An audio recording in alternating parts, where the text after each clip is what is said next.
നമസ്കാരം. Snake master പ്രോഗ്രാമിലേക്ക് ഏവർക്കും സ്വാഗതം. എന്തായാലും സന്തോഷം. സ്നേക്ക് മാസ്റ്റർ ടീമിൻ്റെ വ്യത്യസ്തമായ അനുഭവങ്ങൾ തേടിയുള്ള വ്യത്യസ്തനായ അതിഥികളെ തേടിയുള്ള യാത്ര. തിരുവനന്തപുരം ജില്ലയിൽ ഉള്ളൂരടുത്ത് നിരാഴി എന്ന് പറയുന്ന സ്ഥലത്തൊരു വീട്ടിൽ പുള്ളിക്കാരൻ ബുള്ളറ്റിൽ അകത്തോട്ട് കയറിയപ്പോൾ ഒരു അതിഥി ഇങ്ങനെ എഴഞ്ഞു വന്ന് നേരെ ഒരു കുറച്ച് വിറകൊക്കെ വെച്ചിട്ട് അതിനകത്തോട്ട് കയറുന്നത്. പക്ഷേ വേറൊരു സംഭവം കൂടിയുണ്ട്. ഒരു 2-3 ആഴ്ചയ്ക്ക് മുന്നേ, ഒരു 2-3 ആയെന്ന് എനിക്ക് തോന്നുന്നു, ഇതേ വീട്ടിൽ തന്നെ ഒരു അതിഥിയെ കണ്ടെന്ന് പറഞ്ഞ് വിളിച്ച് അതൊരു മാളത്തിനകത്ത് ഇറങ്ങിപ്പോയി. അപ്പോൾ ഒരു സിമ്മൻ്റ് ഇട്ട് പൊത്തി വെച്ചു.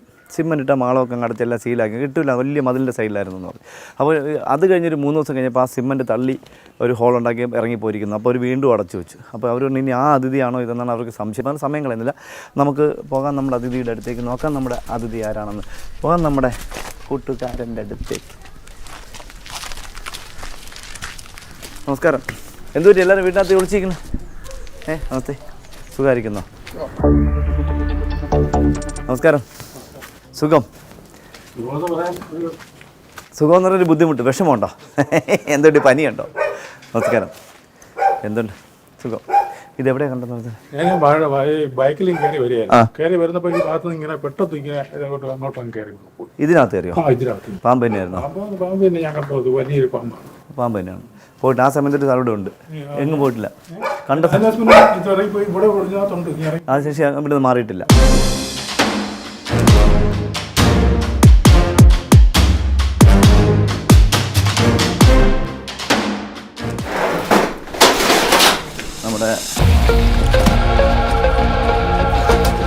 ഞാൻ എപ്പോഴും പൈപ്പെടുത്ത് നോക്കണം, കാരണം പൈപ്പിനകത്തിരുന്ന ഒരുപാട് അനുഭവങ്ങൾ നമുക്കുണ്ടായിട്ടുണ്ട്. പൈപ്പിനകത്ത് അതിഥി ഇരുന്ന ഒരുപാട് അനുഭവങ്ങൾ, 1-2 അല്ല, ഒത്തിരി അനുഭവങ്ങൾ നമുക്ക് ഉണ്ടായിട്ടുണ്ട്.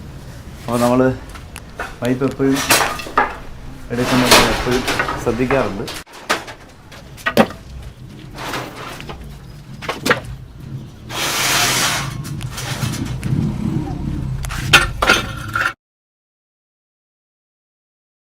ഞാൻ മേശരി പണി ചെയ്യുമ്പോൾ ഇത് കാറ്റാടിക്കഴയായിരുന്നു. ഇപ്പോൾ നോക്കി നല്ല ഇരുമ്പ്, നല്ല സൂപ്പർ സാധനമായി. അപ്പോൾ നമ്മൾ എപ്പോഴും നമ്മുടെ ആൾക്കാർ നമ്മൾ പറയാറുണ്ട് ഓരോ പാമ്പിനെ അതിഥികളെ പിടിക്കാൻ. പക്ഷേ ഇപ്പം നമ്മൾ എപ്പോഴും നമ്മൾ ശ്രദ്ധിക്കേണ്ടതെന്ന് വെച്ചാൽ പേടിക്കണമെന്ന് ഞാൻ പറയില്ല, കാരണം നമ്മുടെ ആശാമ്മയുടെ ഇണചേൽ സമയമാണ്, അറിയാമല്ലോ, ഇണചേൽ സമയമാണ്. അപ്പോൾ നമുക്കറിയാം നമ്മുടെ നാട്ടിൽ ആളുകളെ ഞെട്ടിക്കുന്നു പേടിപ്പിക്കുന്നു എന്ന് ഞാൻ പറയാറില്ല. പാമ്പുകൾ ഇണചേരുന്നത് അവരുടെ പ്രകൃതി നിയമമാണ്, അത് അവരുടെ അവകാശമാണ്. അപ്പോൾ പാമ്പുകളുടെ നമ്മുടെ അതിഥികളുടെ ഇണചേരൽ നടക്കുകയാണിപ്പോൾ. അപ്പോൾ അങ്ങനെ വരുമ്പോൾ നമ്മൾ ചിലപ്പോൾ ഓരോ അതിഥിയെ നോക്കുമ്പോൾ ഓരോ അതിഥിയായിട്ട് ഒരിക്കലും ശ്രദ്ധിക്കാൻ പാടില്ല. ചിലപ്പോൾ ഒന്നിൽ കൂടുതലുണ്ടാവാം, നമ്മളൊന്നെ വിചാരിക്കുള്ളൂ. ചിലപ്പോൾ അങ്ങനെ ഒരുപാട് അനുഭവങ്ങൾ എനിക്ക് ഉണ്ടായിട്ടുണ്ട്. അപ്പോൾ സൂക്ഷിക്കണം. നമ്മൾ എന്തെങ്കിലും വിറവോ ഇങ്ങനെ സാധനങ്ങളൊക്കെ എടുക്കുമ്പോൾ ഒരിക്കലും ചെന്നിങ്ങനെ കൈ കൊണ്ട് ഡയറക്റ്റ് ഇങ്ങനെ വലിച്ചെടുക്കരുത്. അത് നമ്മൾ അപകടം വിലയ്ക്ക് വാങ്ങലാവും. നമ്മൾ ബുദ്ധി ശൂന്യത കാട്ടുമ്പോൾ. അപ്പോൾ നമ്മൾ ഒന്നിനെ കണ്ടു, അത് ചിലപ്പോൾ വേറെ ഒരു വശത്തായിരിക്കും ഇരിക്കുന്നത്. നമ്മൾ ശ്രദ്ധിക്കാതെ ചെന്ന് പിടിക്കുമ്പോൾ കടിയിട്ടാൻ സാധ്യത. പാമ്പടിയുടെ എണ്ണം വളരെ കൂടിയിട്ടുണ്ട് കേരളത്തിൽ, മരണവും കൂടിയിട്ടുണ്ട്. അതുകൊണ്ട് നിസ്സാരമായിട്ട് ഒന്നിനെയും കാണാതിരിക്കുക. അപ്പോൾ ഇണ ചേരുന്ന സാഹചര്യം ഉണ്ടായിട്ടുണ്ട്. അപ്പോൾ നമുക്കറിയാം നമ്മുടെ നാട്ടിൽ ഏറ്റവും കൂടുതൽ ആദ്യം ഇണ ചേരുന്നത് അണലി എന്നറിയപ്പെടുന്ന, ചേനത്തണ്ട എന്നറിയപ്പെടുന്ന അതിഥികളാണ്. പിന്നെ അത് കഴിഞ്ഞ് അങ്ങോട്ട് മൂർഖന്മാരാണ്. നവംബർ, ഡിസംബർ, ജനുവരി ഇത്രയും നാൾ. അപ്പോൾ നമ്മൾ ഒരു കാരണവശാലും നിസ്സാരമായിട്ട് കാണാതിരിക്കുക. അറിയാലോ, നമ്മുടെ പാമ്പിനറിയില്ല ആവാസത്തിലേക്കാണ്, നിർബന്ധമായിട്ട് തട്ടി നടന്നു പോവുക. ഒരു പാമ്പ് ആരെയും കടിക്കാൻ. അതുപോലെ നിങ്ങൾ പ്രഭാത സവാരിക്കാർ സഞ്ചരിക്കുമ്പോൾ സാധനം നായെ പേടിച്ചിട്ട് വടി ഇങ്ങനെ കയ്യിൽ കൊണ്ട് നടക്കാറുണ്ട്, വടി കൊണ്ട് നടക്കാം. പക്ഷേ നിങ്ങൾ ചപ്പുള്ള സ്ഥലത്ത് പോകുന്ന സമയത്ത് ചിലപ്പോൾ നിങ്ങളുടെ ഷൂവിന് ചിലപ്പോൾ ഇതിനൊക്കെയുള്ള കുറഞ്ഞ ഷൂ ആയിരിക്കും. അപ്പോൾ ഇതിന് ഗമ്പനം ഉണ്ടാവുകയില്ല, നടക്കുമ്പോൾ ഗമ്പനം ഒരിക്കലും ഉണ്ടാകത്തില്ല. അപ്പോൾ നിങ്ങളെപ്പോഴും ചെയ്യേണ്ടത് ഈ കൊണ്ടുപോകുന്ന നായെ പ്രൊട്ടക്റ്റ് ചെയ്യാൻ, നായയിൽ കടി പ്രൊട്ടക്റ്റ് ചെയ്യാൻ കൊണ്ടുവന്ന് വടിയിട്ട് ഒരു തട്ടി നടന്ന് പോയി കഴിഞ്ഞാൽ ഒരു പാമ്പ് കടിയിൽ നിന്ന് നമുക്ക് രക്ഷ നേടാൻ പറ്റും.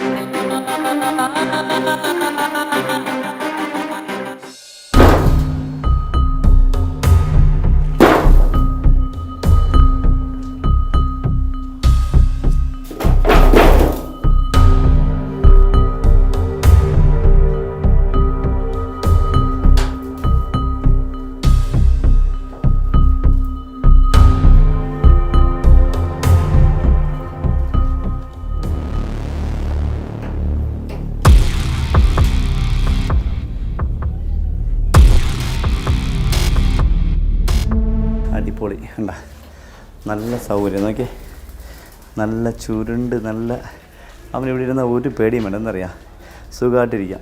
ഇവരാരും ഒരു ശല്യപ്പെടുത്തുകയില്ല. ഇവർ ഡോഗ് ഉണ്ടെങ്കിലും ഡോഗിനെ തുറന്നു വിടാറില്ല. ഡോഗിനെ പുറത്തുകൊണ്ട് ബെൽറ്റിട്ടാണ് കൊണ്ടുപോകുന്നത്. അപ്പോൾ അവനും വന്ന് സ്മെല്ല് പിടിക്കാൻ സാധ്യതയില്ല. നോക്കിയതാ അടിപൊളിയുണ്ട്, പടം പൊഴിക്കാറായിരിക്കും. അപ്പോൾ ഇതാ വരുന്നത് കണ്ട, പടം പൊഴിക്കുക. നോക്കി നമ്മൾ ഷീറ്റ് പൊക്കിയത് പുള്ളി അറിഞ്ഞിട്ടില്ല. കണ്ടോ സാറേ, കണ്ടോ? ഇത് തന്നെയാണോ കണ്ടത്? ഇങ്ങോട്ട് നോക്കിയോളൂ. ആ ഷീറ്റിൻ്റെ അടിച്ച് ചുരുണ്ടിരിപ്പുണ്ട്. ഇത് തന്നെയല്ല, അടിപൊളി. അപ്പോൾ നമ്മൾ എന്തായാലും ഷീറ്റ് പതുക്കെ മാറ്റാൻ പോവുകയാണ്. ഇതാ എന്താ നോക്കി, അടിപൊളി.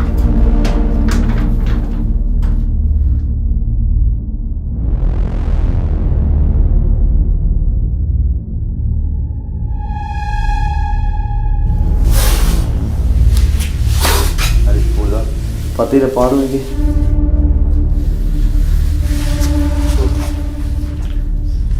എന്താ മണം പിടിക്കുന്നത്?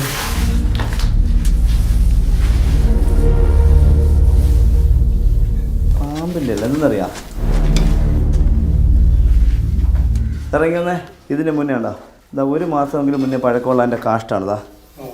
അപ്പോൾ ഇതിനിവിടെ വന്നിട്ടുണ്ട് കേട്ടോ. ഇതാണ്ടോ, അതാണത് മണം പിടിക്കുന്നുണ്ടോ.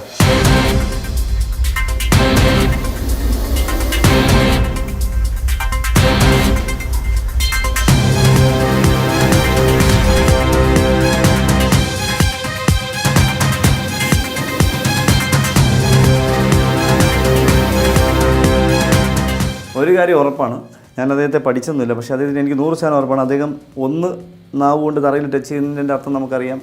ഇതിന് മുന്നേ പാമ്പുകളിലൂടെ വന്നിട്ടുണ്ടെങ്കിൽ, അല്ല അതിഥികളിലൂടെ വന്നിട്ടുണ്ടെങ്കിൽ അതിൻ്റെ മോഷൻ കൃത്യമായിട്ട് അവർ തിരിച്ചറിയും. എൻ്റെ ആ മോഷൻ്റെ അവിടെ കിടന്ന് വട്ടം ചപ്പി നമ്മൾ കണ്ടല്ലോ, അതതിൻ്റെ മോഷൻ. ഇവിടെ പഴയ മോഷൻ ഏതോ പാമ്പിൻ്റെ കിടപ്പുണ്ട്, അതിൻ്റെയാണ് പിടിച്ചത്. പിന്നെ അത് കഴിഞ്ഞ് പിന്നെ ഒരു കാര്യം എനിക്ക് ഉറപ്പാണ്, ഇദ്ദേഹത്തിന് ഒരു കണ്ണ് എന്തായാലും തകരാറാണ്. നോക്കില്ല, അതിന് യാതൊരു സംശയമില്ല. പിന്നെ നോക്കിയുള്ളൂ, നാവ് നല്ല നീളത്തിൽ പുറത്തേക്ക് ഇടുന്ന നോക്കിയുള്ളൂ. നാവ് ഇടുന്ന എന്തിനു വേണ്ടിയാണെന്നറിയാം, ആ കണ്ണ് തകരാറായപ്പോൾ കടിക്കാൻ വേണ്ടിയാണ്. അടുത്തത് കടിക്കുക. നോക്കിയോ, അടുത്ത് എൻ്റെ കാലിൻ്റെ ചൂട് തിരിച്ചറിയുകയാണ്. ഒരു കാര്യം മനസ്സിലാക്കണം, കാലിൻ്റെ തള്ളവിരലിൻ്റെ മേളിലുള്ള രോമം നോക്കിയിട്ടല്ല പാമ്പുകൾ കടിക്കുന്നത്. പൊട്ടത്തരങ്ങൾ എഴുന്നള്ളിക്കാതിരിക്കുക. കാലിൻ്റെ ചൂട്, ഇപ്പോൾ ഇതൊരു തുണി ഷൂ ആണ്, ഈ ഷൂവിൽ കൂടി കാലിൻ്റെ രക്തത്തിൻ്റെ ചൂട് അവന് കൃത്യമായിട്ട് തിരിച്ചറിയാൻ പറ്റും. ആ ചൂടാണ് അവൻ നോക്കിയുള്ളൂ അളക്കുന്നത്. അല്ലാതെ കാലിൻ്റെ ഒരു സാറ് വന്നിരുന്ന് പറയുന്നുണ്ടായിരുന്നു, പാമ്പ് കാലിൽ കടിക്കുന്നത് തള്ളവിരലിൻ്റെ മുകളിലുള്ള രോമം സെൻസ് ചെയ്തിട്ടാണെന്ന്. എന്ത് ആണെന്ന് എനിക്കറിയില്ല. എൻ്റെ യാത്ര 13 വയസ്സിൽ തുടങ്ങിയ യാത്ര 40 വർഷത്തിലുള്ള യാത്രയിൽ എനിക്കിതൊന്നും മനസ്സിലാക്കാൻ പറ്റിയിട്ട്, ഇതെല്ലാം ചുമ്മാ എന്തെങ്കിലുമൊക്കെ തള്ളി വിടുകയാണ്. നോക്കിക്കോളൂ, ഇതിന് എന്തായാലും ഒരു തകരാറുണ്ട്, അതിന് യാതൊരു സംശയമില്ല. അതിനൊരു കണ്ണ് അദ്ദേഹത്തിന് തകരാറുണ്ട്. ആ തകരാറുള്ള കണ്ണ് ഏതാണെന്ന് ഞാൻ പറയാം. ഇതായത് ഈ കണ്ണ് അദ്ദേഹത്തിന് കാണുന്നില്ല, കണ്ണില്ല. കണ്ണുണ്ടെങ്കിലും അത് നശിച്ചു പോയിരിക്കുന്നു. അതിന് ഷെയ്ഡ് പോലും കിട്ടുന്നില്ല. കണ്ടോ, ഷെയ്ഡ് പോലും കിട്ടുന്നില്ല. ഈ കണ്ണ് കണ്ടോ, ഇതാ ഇവിടെ ഈ കണ്ണ് നശിച്ചു. അതാണ് കൂടുതലും അദ്ദേഹം ഇങ്ങനെ പാനിക്കാവുന്നത്. ഒന്നാമത് ഇവർ പാനിക്കാണ്, കാരണം ഇവർക്ക് ഒന്നും അറിയില്ലല്ലോ, അവരാരെങ്കിലും എന്നെ എന്തെങ്കിലും ചെയ്യുമോ എന്നുള്ള ഒരു ഭയമാണ് അവർക്ക്. പക്ഷേ അദ്ദേഹത്തിന് കണ്ണില്ല, കണ്ണിൻ്റെ ആ ഒരു ഷെയ്ഡ് കിട്ടാത്തതുകൊണ്ട് അദ്ദേഹം വേണ്ട. ഇവിടെ നോക്കൂ, അവിടെ ഒരു ഷെയ്ഡ് കിട്ടുന്നില്ല. നോക്കിക്കോളൂ, ഈ ഷെയ്ഡ് ഉണ്ടോ, ഒന്നുമില്ല. പക്ഷേ ഇവിടെ നോക്കൂ, ഇതാണ്ടോ, ഇവിടെ നോക്കണ്ടോ, ഇവിടെ കണ്ടോ, ഇവിടെ ഇല്ല.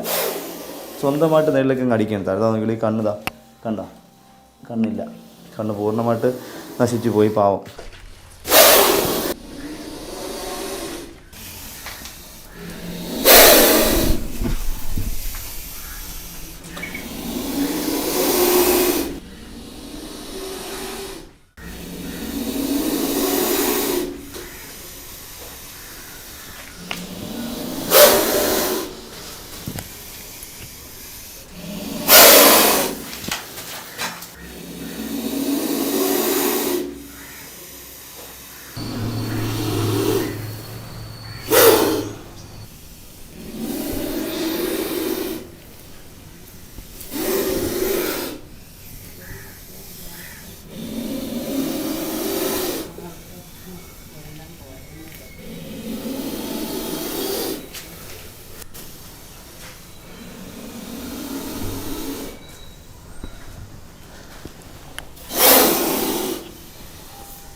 ഇദ്ദേഹത്തിന് ചുണ്ട് മുറിഞ്ഞു. അപ്പോൾ പുള്ളിക്കാരൻ പറഞ്ഞു 2 ദിവസം മുന്നേ എന്നെ കണ്ടു, ഒരു മാളത്തിൽ വെച്ച് അടച്ചു, മാളം തള്ളി ഇറങ്ങി പോയെന്ന് പറഞ്ഞു. അപ്പോൾ അത് എനിക്ക് തോന്നുന്നു തള്ളി ഇറങ്ങി ആ സിമെൻറ്റ് അടച്ച സമയത്ത് തള്ളി ഇറങ്ങിയതായിരിക്കാം ആ ചുണ്ടിന് ചെറിയൊരു തൊലി പോയിരിക്കുന്നത് കാണുന്നുണ്ട്. പക്ഷേ ഒരു കാര്യമുള്ളത്, ഈ കണ്ണ് എന്തായാലും ഈ കണ്ണ് എന്തായാലും പോയിട്ടുണ്ട്. ഈ സൈഡിലെ കണ്ണ് അദ്ദേഹത്തിനില്ല. അതിലുപരി കവിള് നോക്കിയേ, കവിളിൽ നല്ല ഫുൾ എഫക്റ്റിലാണ് ഗ്ലാൻഡിൽ വിനയിരിക്കുന്നത്. ഇത് ഈ സമയത്താണ് ചവിട്ടുമ്പോഴത്തേക്ക് കടി കിട്ടുമെന്നാണ് നമുക്ക് ഏറ്റവും കൂടുതൽ അപകടം ഉണ്ടാകുന്നത്. അപ്പോൾ ഞാൻ വീണ്ടും നിങ്ങളെ പേടിപ്പിക്കാൻ വേണ്ടി പറയുന്നതല്ല, സൂക്ഷിക്കണം. പാമ്പുകളുടെ എണ്ണച്ചേരൽ അല്ലെങ്കിൽ അതിഥികളുടെ എണ്ണച്ചേരൽ തുടങ്ങിയിട്ടുണ്ട്. അപ്പോൾ നിങ്ങൾ നിസ്സാരമായിട്ട് കാണാതിരിക്കുക, നിസ്സാരമായിട്ട് കാണുക. ഞങ്ങൾ വളരെ കാഷ്വലായിട്ട് നമ്മൾ പറയും ഭയപ്പെടേണ്ടല്ല, പേടിക്കേണ്ടല്ല, പാമ്പ് വീട്ടിൽ പാമ്പിനെ ഭയപ്പെടേണ്ടല്ല, അതികളെ ഭയപ്പെടേണ്ട എന്ന് പറഞ്ഞാൽ വീട്ടിൽ വിളിച്ച് വളർത്തണമെന്നോ അല്ലെങ്കിൽ മുറ്റത്തിൽ പോകുമ്പോൾ അതിനെ ഓടിക്കാതിരിക്കണമെന്നോ അല്ലെങ്കിൽ ആരെങ്കിലും വിളിച്ച് പിടിക്കാതിരിക്കണമെന്നൊന്നും അല്ല. നമ്മൾ ഇങ്ങോട്ട് വന്ന് എന്തായാലും ഒന്നും ചെയ്യുകയില്ല. ഒരു കാരണവശാലും നിങ്ങൾ പാമ്പ് കടി കിട്ടുമ്പോൾ നിങ്ങൾ ഒരിക്കലും വീടുകളിൽ ചികിത്സിക്കുന്ന സ്ഥലങ്ങളിൽ കൊണ്ടുപോകരുത്, അപകടമാണ്. 10 വർഷം പിന്നിടുന്ന ലോക ചരിത്രത്തിൽ ഇതുപോലൊരു പ്രോഗ്രാം ഒരിടത്തും നടന്നു. ലോക ചരിത്രത്തിലാണ് ഇതുപോലൊരു പ്രോഗ്രാം ഒരിടത്തും നടന്നില്ല. 1000 ചില്ലുവാൻ എപ്പിസോഡ് കടന്നു പോയിക്കൊണ്ടിരിക്കുന്ന സ്നേക് മാസ്റ്റർ പ്രോഗ്രാമിന് നമ്മുടെ ആൾക്കാരുടെ പിന്തുണയൊക്കെ നമുക്ക് വളരെ സപ്പോർട്ട് ചെയ്യുന്നതൊക്കെ നല്ലതാണ്. അപ്പോൾ നമ്മളെവിടെ പോയാലും ചോദിക്കുന്നത് കാണുന്നുണ്ട്, നമ്മളെ പ്രോഗ്രാം കാണുന്നതിനെക്കുറിച്ച് പറയുന്നുണ്ട്, നമ്മളെ പ്രോഗ്രാം കാണുന്നുണ്ട്, പാമ്പതികളെക്കുറിച്ച് അതിഥി എന്ന് വിളിക്കുന്നതിനെക്കുറിച്ചുണ്ട്. അതിഥി എന്ന് വിളിക്കുന്നതിന് നമുക്കൊരു സന്തോഷമുണ്ട്. നമ്മളെ വിമർശിച്ചുകൊണ്ടിരുന്ന ഒരു ചേട്ടന്മാർ എന്നുള്ളൊരു ചാനലിലേക്ക് വരുന്നുണ്ട്, വലിയ കാലത്ത് പറയുന്നുണ്ട് അതിഥികൾ, അടുക്കളയുടെ ഭാഗത്തൊരു അതിഥിയെ കണ്ടു എന്നൊക്കെ പറയുന്നുണ്ട്. എന്തായാലും അങ്ങനെയൊക്കെ മാറ്റിയെടുക്കാൻ നമുക്ക് കഴിഞ്ഞു. നമ്മളെ വിമർശിച്ചവരെ പോലും നമുക്ക് മാറ്റിയെടുക്കാൻ കഴിഞ്ഞു എന്നുള്ളതാണ്. സൂക്ഷിക്കണം എന്ന് പറഞ്ഞാൽ ഇപ്പോൾ വീട്ടിൻ്റെ പരിസരത്ത് അടുക്കള ഭാഗത്ത് വീട്ടിൻ്റെ മുന്നിലോ പിന്നിലോ ഒന്നും വിറവോ തൊണ്ട് ചിരട്ട ഇങ്ങനെ സാധനം അടുക്കി വെക്കരുത്. എലിയുടെ മാളങ്ങൾ അന്നന്ന് കാണുന്നെങ്കിൽ അന്നന്ന് തന്നെ അടയ്ക്കണം. നിർബന്ധമായിട്ട് ഒരു 3 മണി, അതിപ്പോൾ ചൂട് കൂടുന്ന സമയത്തിന് 2:30-3 മണി കഴിയുമ്പോൾ നിങ്ങളുടെ വീട്ടിൻ്റെ മുന്നിലെയും പിന്നിലെയൊക്കെ ഡോറ് അടച്ചിടുക. പാമ്പുള്ള സ്ഥലങ്ങളിൽ, പാമ്പ് അടുത്ത പറമ്പിലൊക്കെ ഉണ്ടെങ്കിൽ ആ ഡോറ് അടച്ചിടാൻ നിങ്ങൾ നിർബന്ധമായിട്ട് നിങ്ങൾ ശ്രദ്ധിക്കണം. കഴിഞ്ഞ മാസം ഒരു 30-32 ഒക്കെ വീടുകളിനകത്തുനിന്ന് മറ്റേ വാഷ് ബേസിൻ്റെ അകത്ത് അടിയുള്ള ഹോളിൽ കൂടെയും വാഷിംഗ് മെഷീൻ്റെ വേസ്റ്റ് വെള്ളം പോകുന്ന ഹോളിൽ കൂടെയൊക്കെ കയറി വന്ന അതികളൊക്കെ എനിക്ക് വീട് കൂടുതലും ചേരയും ചുരുട്ടയും നീർക്കോലിയും കാട്ടുപാമ്പും ഒക്കെയാണ്. മൂർഖൻ വന്ന് ഒരു 3-4 ഉണ്ടായിട്ടുള്ളൂ, ഒക്കെ എനിക്ക് പിടികൂടാൻ കഴിഞ്ഞു. അപ്പോൾ അനുഭവം വെച്ചാണ് പറയുന്നത്. അപ്പോൾ നിർബന്ധമായിട്ട് സൂക്ഷിക്കണം. ഒരു ദംശനം കിട്ടിയാൽ ഈ കുഴയുടെ ഭാഗത്തോ അല്ലെ സാറിന് അവിടെ കിട്ടാറില്ല, കാരണം കയ്യിലാണ് കൂടുതൽ കിട്ടുന്നത്. കിട്ടുന്ന സ്ഥലത്ത് എവിടെയാണോ നമുക്ക് ഒരു സർപ്പദംശനം ഏൽക്കുന്നത് അല്ലെ പാമ്പ് കടി ഏൽക്കുന്നത് അതിന് മേപ്പോട്ട് അറിയാമല്ലോ, നമുക്ക് ഒരു കൈയെങ്കിലും അകലം, മിനിമം ഒരു കൈയെങ്കിലും അകലം എടുക്കുക. ആ അകലത്തിന് മുകളിലേക്ക് വീതിയുള്ള തുണി, ഈ ഷർട്ടിൻ്റെ കഫിൻ്റെ വീതിക്കുള്ള തുണി എടുത്ത് ഈ അകലത്തിന് മുകളിലേക്ക് വീതിക്ക് തന്നെ ചുറ്റി കെട്ടുക. ഒരു കാരണവശാലും ടൈറ്റ് ആക്കരുത്. ബ്ലേഡ് വെച്ച് മുറിക്കാൻ പാടില്ല, കയറോ റോപ്പോ വെച്ച് കെട്ടാൻ പാടില്ല, നല്ല ടൈറ്റാക്കി കെട്ടാൻ പാടില്ല. തുണി ഉപയോഗിച്ച് കെട്ടുക, ലൂസായിട്ട് കെട്ടുക, രക്തോട്ടം കുറയത്തക്ക രീതിയിൽ കെട്ടുക, തടയരുത്. വീണ്ടും ഒരു കഷ്ണം തുണിയുടെ കയറി കുറച്ചുകൂടി മേപ്പോട്ട് കെട്ടുക. കടിയേറ്റ ഭാഗം ഒരിക്കലും തൂക്കിയിടരുത്. നീര് വെക്കും. നീര് വെച്ച് കഴിഞ്ഞാൽ നമുക്ക് ഇതുപോലെ വെള്ളമൊക്കെ കട്ട് ചെയ്യേണ്ടി വരും. പിന്നെ ഇവിടെയൊക്കെ പഴുത്ത് നീര് വെച്ച് നമുക്ക് അപകടം ഉണ്ടാവും. പിന്നെ ഹൈറ്റ് വെച്ച് കഴിഞ്ഞാൽ നമുക്ക് ബ്ലഡ് സർക്കുലേഷൻ, ബ്ലഡ് താഴേക്ക് കൂടി ബ്ലഡ് നമ്മുടെ ഹാർട്ടിലും തലച്ചോറിലും ഒക്കെ എത്തും. അതൊക്കെ അപകടം വിലയ്ക്ക് വാങ്ങലാവും. പിന്നെ അതുപോലെ തന്നെ ഹാർട്ടിൻ്റെ താഴെ ഇങ്ങനെ കൈ വെച്ച് ഇരുത്തി കൊണ്ടും കടിയേറ്റ് കഴിഞ്ഞാൽ ആളിനെ കാലിങ്ങനെ നിവർത്തി വെച്ച്, കടിയേറ്റ ഭാഗം ഇങ്ങനെ നിവർത്തി വെച്ച് അദ്ദേഹത്തിന് ഹോസ്പിറ്റലിൽ കൊണ്ടുപോകണം. പിന്നെ ഒന്നുകൂടി ഞാൻ ഓർമ്മിപ്പിക്കുന്നു, ഒരു കാരണവശാലും കമിഴ്ന്ന് കിടക്കാൻ അനുവദിക്കരുത്. മലർന്ന് കിടന്ന് അഥവാ കഫക്കെട്ട് ഉണ്ടാകുന്നുണ്ടെങ്കിൽ ചരിഞ്ഞ് ഇടത്തോട്ടോ വലത്തോട്ടോ ചരിഞ്ഞിടുക. ഏറ്റവും കൂടുതൽ അഭികാമ്യം വലതുവശത്തേക്ക് ചരിച്ച് കിടത്തിക്കൊണ്ട്. അപ്പോൾ ഈ കഫം നമുക്ക് ഇടതുവശത്ത് ഹാർട്ടിൻ്റെ നമുക്ക് അവിടെ മർദ്ദം കൂടുന്നതുകൊണ്ട് നമ്മൾ ഇടത്തോട്ട് ചരിച്ച് കിടത്തി കഴിഞ്ഞാൽ നമുക്ക് വരുന്ന കഫം, മൂർഖൻ്റെ കടിയിട്ടുമ്പോൾ നമുക്ക് ശ്വാസം അടച്ചാൻ ഇവിടെ കഫക്കെട്ടുണ്ട്. അപ്പോൾ അതിങ്ങനെ ഒലിച്ച് പോകുമ്പോൾ കുറച്ച് ഒരു ആയാസം, നമുക്ക് ശ്വാസം എടുക്കാനൊക്കെ ഉള്ളൊരു പ്രവണത കുറച്ച് കിട്ടും. അപ്പോൾ ഇതൊക്കെ നിങ്ങൾ ശ്രദ്ധിക്കണം, നിസ്സാരമായിട്ട് കാണാതിരിക്കണം. നമ്മളെപ്പോഴും പാമ്പുകളെ പരിചയപ്പെടുന്ന സമയത്ത് അവരുടെ വിശേഷം കൂടി നമ്മൾ പരിചയപ്പെടുത്തുന്നത് മറ്റൊന്നും കൊണ്ടല്ല. ഇതൊക്കെ നമ്മുടെ പ്രോഗ്രാം കാണുന്ന നമ്മുടെ മലയാളികൾ അല്ലെങ്കിൽ ലോകമെമ്പാടുമുള്ള ആൾക്കാർക്ക് ഇവയുടെ ദംശനങ്ങളിൽ നിന്നും ഇവയിൽ നിന്നുണ്ടാകുന്ന അപകടങ്ങളിൽ നിന്നും ഒക്കെ രക്ഷ നേടാൻ വേണ്ടിയാണ്. പിന്നെ ഒരു സംഭവം കൂടിയുണ്ട്. ഒരു 2-3 മാസങ്ങൾക്ക് മുന്നേ ഒരു സംഘടന പറഞ്ഞിട്ടുണ്ടായിരുന്നു, ഞങ്ങൾ വന്നുകൊണ്ട് കേരളത്തിൽ പാമ്പ് കടി കുറഞ്ഞു എന്ന്. അവരുടെ തന്നെ ഒരു പേജിൽ കഴിഞ്ഞ ഒരാഴ്ചയ്ക്ക് മുന്നേ പറഞ്ഞു കേരളത്തിൽ ഏറ്റവും കൂടുതൽ മനുഷ്യൻ്റെ ജീവൻ അപഹരിക്കുന്നത് പാമ്പുകളാണെന്ന്. ആ പറഞ്ഞ അതേ സ്ഥലത്ത് തന്നെ എനിക്ക് വായിക്കാൻ കഴിഞ്ഞത്. ഞാൻ പണ്ടുതൊട്ടേ പറയുന്നൊരു കാര്യമാണ്.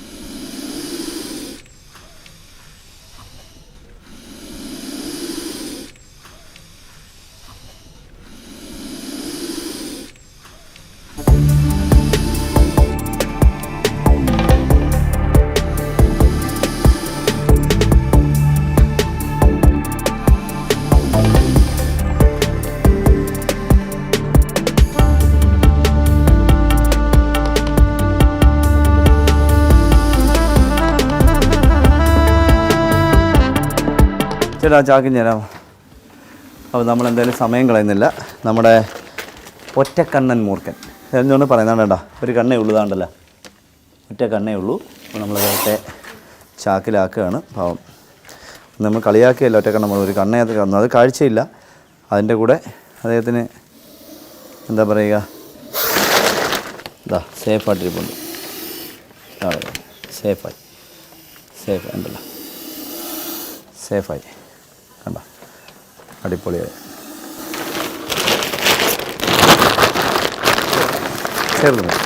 വേണമെന്നില്ല. അപ്പോൾ നമ്മളെന്തായാലും സമയം കളയുന്നില്ല.